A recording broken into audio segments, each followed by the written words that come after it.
Hey guys, in this quick tutorial, I'm going to show you how to generate Amazon affiliate link. The steps are very simple and easy. So without any further delay, let's get into the video.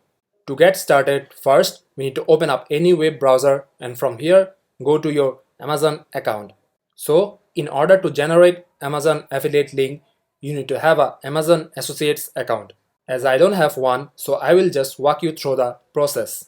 So after you are logged in to your account, you will see search and create links for any products. And in the search bar, you can type in any keyword and you will see all the search results. Also, if you want to go for any specific product, then you can go to your Amazon account. Also, make sure you are logged in with your affiliate account.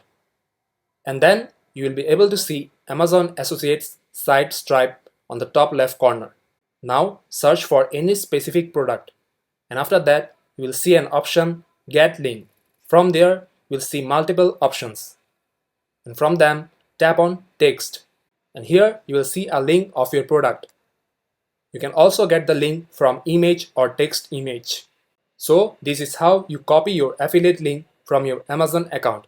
And if you want to do it from your Amazon Associates account, you can search the product and besides that you will see a link of the product. The options are almost similar to that of your Amazon account. And after selecting your preferred options, you can able to generate your Amazon affiliate link.